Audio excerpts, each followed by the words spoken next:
How is it possible, if their capabilities were, quote, functionally destroyed 3 months earlier, as she claimed, for them to be doing this now?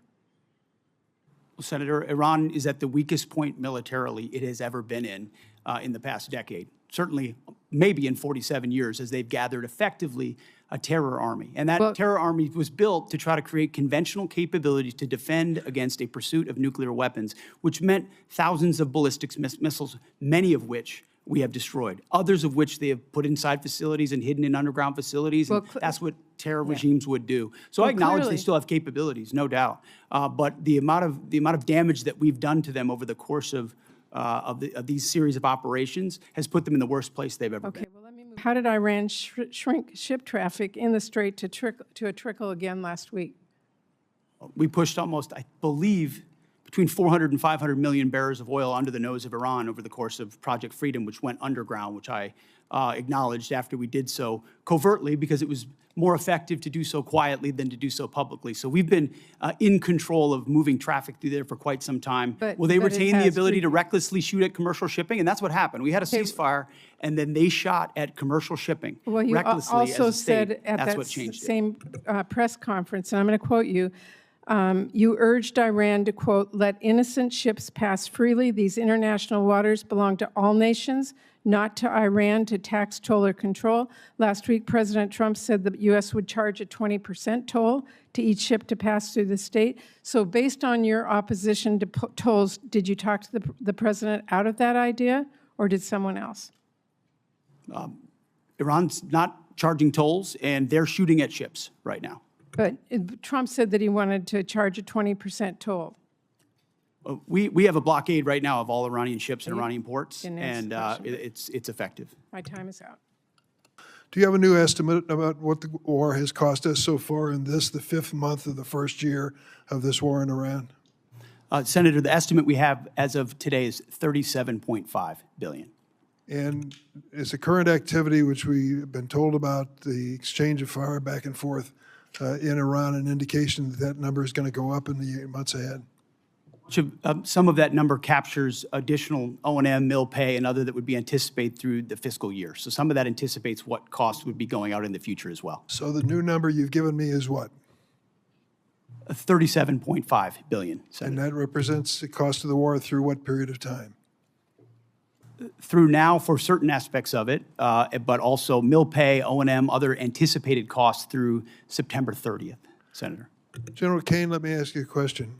Undertaking a historic effort like this, of this scope and scale, of course, the Strait of Hormuz was front and center in every single aspect of that. Hence why one of our key objectives to begin with was to sink the entirety of Iran's Navy, which its conventional Navy was sunk. Now, you can't get rid of every single fast boat and every single machine gun and a fast boat or every single coastal cruise missile. So we acknowledge that if the state decided to become a terror state shooting at commercial shipping, that would be an ongoing and contested part of the battle, to include their willingness to mine international waters. So one side weaponized the strait, and we've been fighting back the entire time. Completely aware that the Strait of Hormuz could be closed, and obviously sinking their ships has not affected their ability to effectively close the straits. We had U.S. boats that surrendered to Iranian ships under the Biden administration. So their Navy was effective in expeditionary ways in the past. We're talking about a war you started, not a situation in which oil was flowing freely.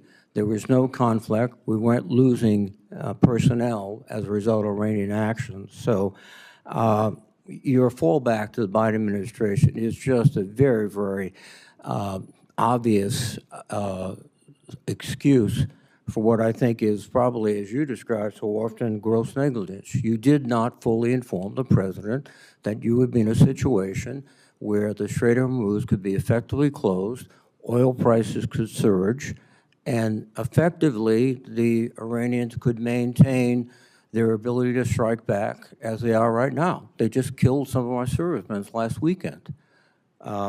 This battlefield and all the dynamics of it, of which the chairman and I are responsible for ensuring the president understands every branch and sequel of what could happen, and we did. So the fact that those contingencies all were part of the possibility and we understood that is all the more reason why President Trump deserves the kind of praise he should get for undertaking this effort, having the courage to ensure that crazy Islamists can't have a nuclear weapon to hold us at issue. And he's been willing to stay committed to that regardless of the challenges. Excuse me. So he should be praised. He should be praised for starting a war without authority, creating a situation in which the world economy is suffering tremendously. We have to have extra money for our farmers, and we have no outcome, at least no realistic outcome in sight yet. Let me switch to General Caine. General Caine, I want to thank you for including farm. the next step would be escalation by ground combat.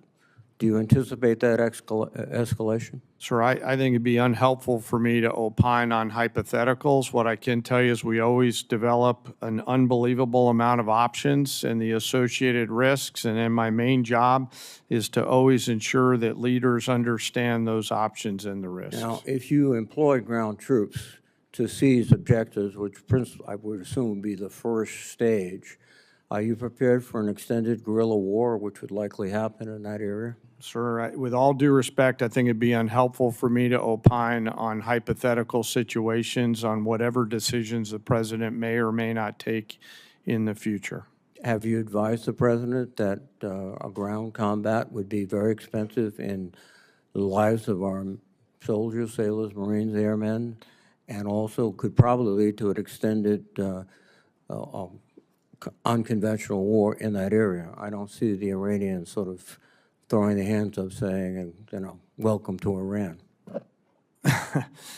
Senator, I always advise the president on a range of military options and all of the risks that are contained within that, but I have to keep my military advice to the president private, sir. Are Russia and China helping Iran? And if so, how? Well, Senator, as the chairman alluded to, there's definitely adversary alignment, attempts to do so, and there are many ways that we deter that, some of which are, and the depth and extent of it ought to remain classified, and it should, but there are ways in which both of those countries are limiting, at different levels, enabling some of the things Iran is doing. Yes. General Caine, would you like to add? Sir, I'd rather not opine on the specifics because that would divulge what we know, and I never want the adversary to know what I know. I just want to know it. And hopefully we'll get a chance to do that in the Yes, sir. skiff. Yes, sir. Happy to do that in the skiff, sir. So I want to thank President